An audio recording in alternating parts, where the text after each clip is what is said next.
মাননীয় অমিত শাহ খালি বলেছেন আপনাকে লাগতে হবে পুরো ফর্মে। আমি বলছি ঠিক আছে, যেমন বলবেন সেটাই হবে। অন্য পার্টি থেকে বহু নেতা এসছেন পার্টিতে।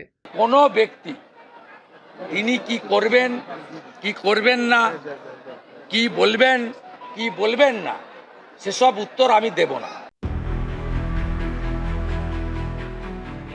অমিত শাহের সাম্প্রতিক বাংলা সফরকে ঘিরে রাজনৈতিক মহলে আগ্রহের পারদ ছিল তুঙ্গে। অনেকেরই নজর ছিল এই সফরে কি বার্তা দেন কেন্দ্রীয় স্বরাষ্ট্রমন্ত্রী। তবে প্রত্যাশার বাইরে গিয়ে এই সফরে তিনি এমন এক সিদ্ধান্ত নিয়েছেন যা রাজ্য রাজনীতিতে নতুন করে আলোড়ন ফেলেছে। দিলীপ ঘোষের সঙ্গে আলাদা করে বৈঠক করা, তাকে গুরুত্ব দেওয়া রাজ্য রাজনীতিতে নতুন চমক তৈরি করেছে। প্রশ্ন উঠছে, দিলীপ ঘোষ কি ফের কামব্যাক করছেন সক্রিয় রাজনীতিতে? শাহী বৈঠকের শেষে প্রশ্নটা করা হয়েছিল স্বয়ং দিলীপ ঘোষকেই। শোনা যাক কি বললেন তিনি। মাননীয় অমিত শাহ খালি বলেছেন আপনাকে লাগতে হবে পুরো ফর্মে। আমি বলছি ঠিক আছে, যেমন বলবেন সেটাই হবে। পশ্চিমবাংলায় বিজেপি জিততে চায়, সরকার গড়তে চায়।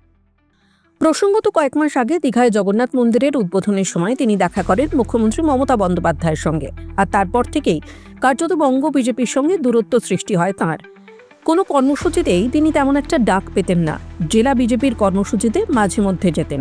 কিন্তু 31শে ডিসেম্বর সফরের শেষ দিন অমিত শাহ দিলীপের সঙ্গে আলাদা করে কথা বলেন। সূত্রের খবর, বঙ্গ বিজেপির প্রাক্তন সভাপতিকে তিনি আবার সক্রিয় হতে বলেছেন। এরই পাশাপাশি সুকান্ত মজুমদার, শুভেন্দু অধিকারী, শ্রমিক ভট্টাচার্যের সঙ্গে আলাদা বৈঠকেও দিলীপ ঘোষকে ডেকে নেন তিনি। বলা বাহুল্য, ফের পুরনো ভূমিকায় চীনা মেজাজে দেখা যেতে পারে দিলীপ ঘোষকে। বৃহস্পতিবার রাজ্য সভাপতি শ্রমিক ভট্টাচার্যের সঙ্গে আলাদা করে বৈঠকও করবেন দিলীপ ঘোষ।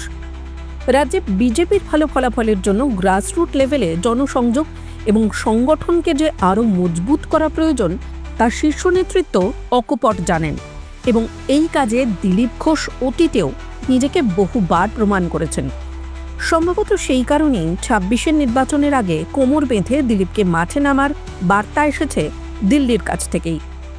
দলের মধ্যে কোণঠাসা হয়ে থেকে শেষমেশ কি কামব্যাক ঘটল? এই প্রসঙ্গে কি বললেন দিলীপ ঘোষ, শোনা যাক। আপনি যখন প্রেসিডেন্ট ছিলেন সব থেকে বেশি আসন বিজেপি পেয়েছে। না ঠিক আছে, সেই জায়গায় আমরা পৌঁছেছি একটা জায়গায় ধাপে। তো সেই জন্য আমাদের যেমন আসন বেড়েছে, জনপ্রতিনিধির নেতৃত্ব বেড়েছে। অন্য পার্টি থেকে বহু নেতা এসছেন পার্টিতে, তো তাদের অভিজ্ঞতা, তাদের শক্তি সেটাও তো পার্টিতে যুক্ত হয়েছে। সেজন্য অনেকে ভাবছেন বিজেপি নাই, দেখা যাচ্ছে না। নির্বাচন আসুক, সব দেখতে পাবেন, আর সবাই মিলে একসঙ্গে লড়াই করবে। প্রাপ্ত হয়ে গেছিলেন দিলীপ ঘোষ আবারও মানে এই জায়গায় ভোটের ঠিক আগে, এটা কি কৌশল? আমি জানি না ব্রাত্য কি ব্যাপার। যারা পার্টির নেতৃত্বে আছে তারা ডিসিশন নিচ্ছে, তারা কাজ করছে। তো সেরকম এখন সবাইকে দরকার আছে। আমাকে অন্য রাজ্যের বাইরে একাধিক রাজ্যের দায়িত্ব হয়েছিল, সেখানে আমি কাজ করেছি। এখন পশ্চিমবঙ্গ জিততে হবে, সবাইকে একমুখী লড়াই করতে হবে। মানে ভোটের জন্য কি সবাই একসঙ্গে হলেন? নির্বাচনে তো বটেই, সবাইকে লাগেই। তা নাহলে যারা পদাধিকারী তারাই কাজ করতে থাকেন, বাকিরা সঙ্গে থাকেন। 26-এ কি দিলীপ ঘোষকে আবার খড়গপুরে দাঁড়াতে দেখা যাবে? সেটা পার্টি ঠিক করবে। দেখলাম যে একটা জেলা আমার সবসময় পছন্দের আসন খড়গপুর। যখন থেকে আমাকে দাঁড়াতে বলা হয়েছিল আমি খড়গপুর বলেছিলাম। লোকসভায়ও তাই ছিল।